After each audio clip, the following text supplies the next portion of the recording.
నమస్తే, welcome to Vishwam TV. నేను మీ journalist Anil.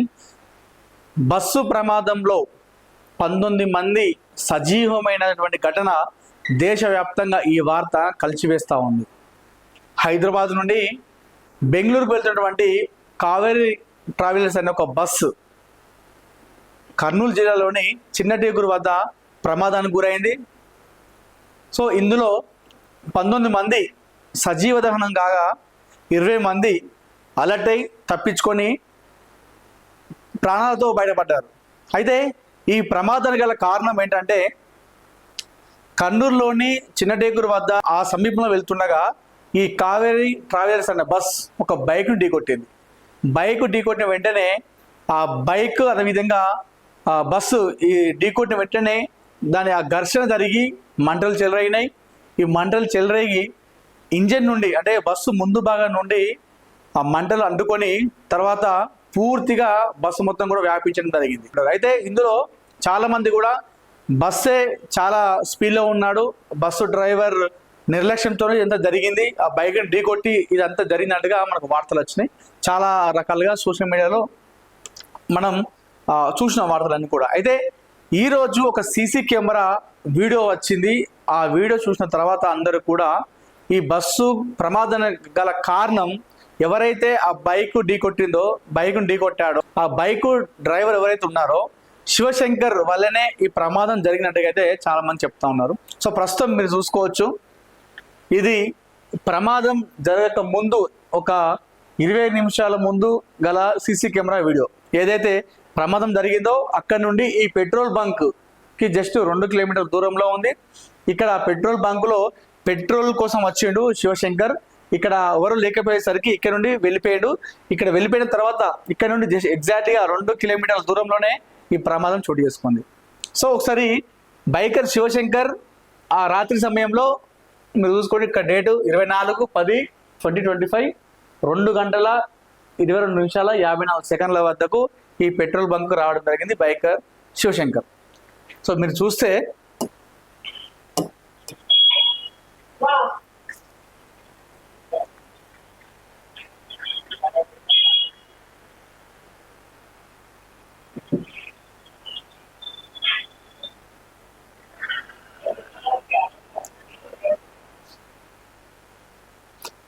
ముందు హెడ్ లైట్ కూడా లేదు బండికి.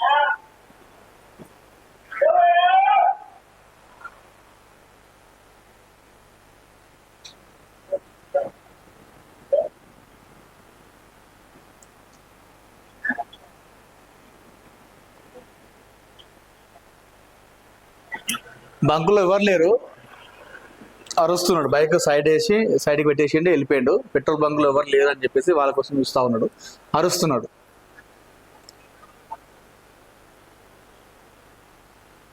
అయితే ఈ సీసీ కెమెరా బయటికి రావడంతో అందరూ ఒక్కసారిగా షాక్ అయ్యారు. ఎందుకంటే మనోడు ఇందులో మద్యం మత్తులో ఉన్నట్టుగా మనకు వార్తలు వచ్చినాయి. మీరు చూస్తే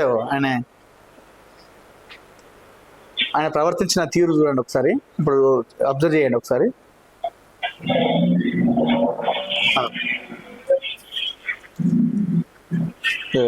మార్క్స్ ఎట్లా పట్టిన చూసారా?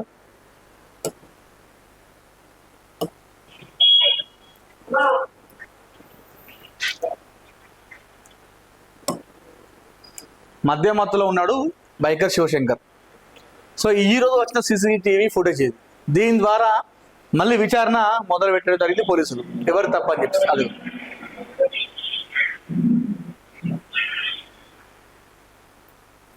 ఇది కథ. ఆ పరుడు ఇక్కడ పడ్డాయిపో, ఇక్కడ స్కిడ్ అయ్యి కింద పడి దెబ్బలు తగిలిన శివశంకర్ బతికేటోడు.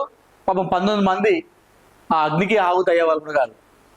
ఇప్పుడు స్కిడ్ అయ్యి చూసి ఎట్లా స్కిడ్ అయిందో, ఈ స్కిడ్ అయ్యి ఇక్కడనే పడితే ఇంత కథ కాకపోయేది.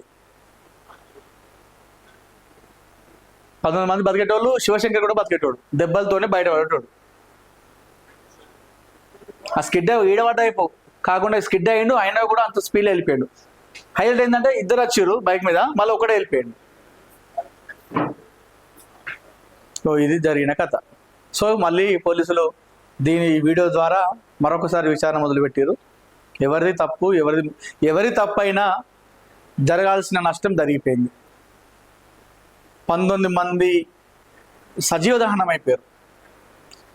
19 కుటుంబాలు ఈరోజు రోడ్డున పడ్డాయి. అందులో చాలా దారుణమైనటువంటి సిచ్యువేషన్స్. కొంతమంది పిల్లలు అనాథలైపోయారు,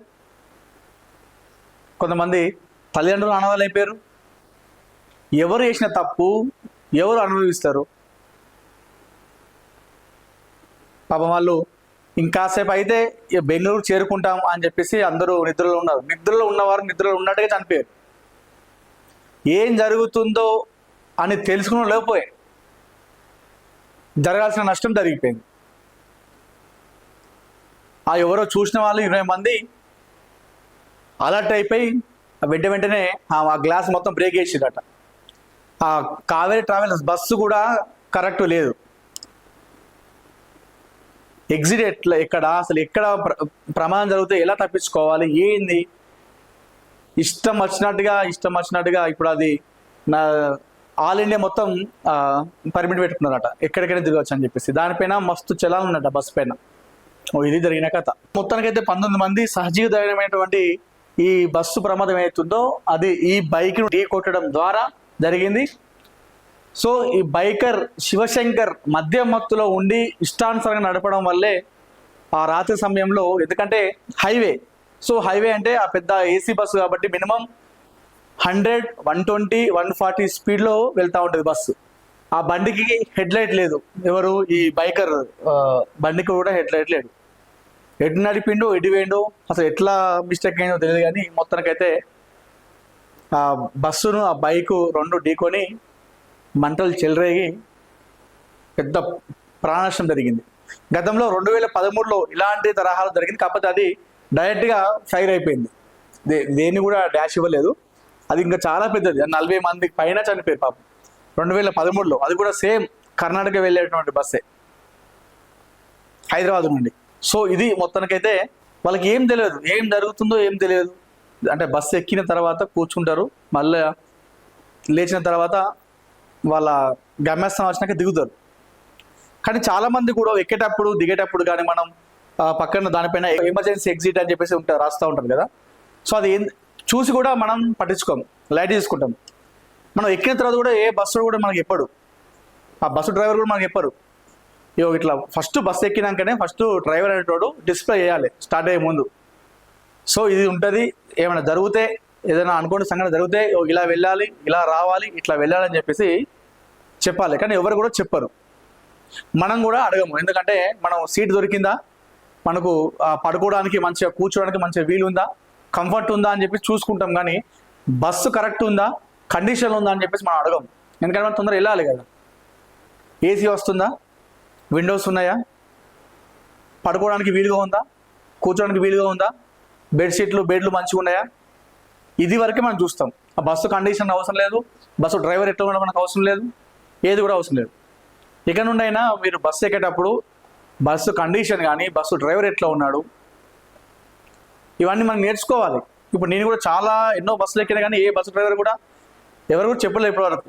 ఏమైనా జరిగితే ఎట్లా పరిగెత్తాలి, ఎట్లా ఉండాలి, ఎట్లా దిగాలి, ఎటు వెళ్ళాలి అని చెప్పేసి ఏ బస్సు డ్రైవర్ కూడా ఇన్ని ఏళ్ళ ప్రయాణంలో నేను ఎన్నో బస్సులు ఎక్కినా కానీ ఎవరు కూడా నాకు చెప్పలేదు. ఎందుకంటే ఏ బస్సు ఎక్కినా కూడా ఆ బస్సులో మనకి ఎమర్జెన్సీ ఎగ్జిట్ అని చెప్పేసి రాసి ఉంటుంది. అది ఎందుకు రాస్తారు దాని గురించి ఎక్స్ప్లెయిన్ అయితే ఎవరు కూడా చేయలేదు ఇప్పటివరకు అయితే. అట్లా చేసి ఉంటే ఎవరో ఒకరు ఆ 19 మందిలో కనీసం ఒక 10 మంది అయినా బతికేవాళ్ళు. ఎవరికి ఏం తెలియకనే అట్లా చనిపోయారు. సో బైకర్ శివశంకర్ ఎవరైతే ఉన్నారో ఈ ప్రమాదానికి కారణమైనటువంటి వ్యక్తి బైకర్ శివశంకర్ మద్యం మత్తులో ఉన్నట్టు తెలుస్తోంది. ఆ మద్యం మత్తులో ఉండడం ద్వారానే ఈ ప్రమాదం జరిగింది అన్నట్టుగైతే పోలీసులు మరొక విచారణ చేపట్టడం జరిగింది ఈ రోజు నుండి కూడా.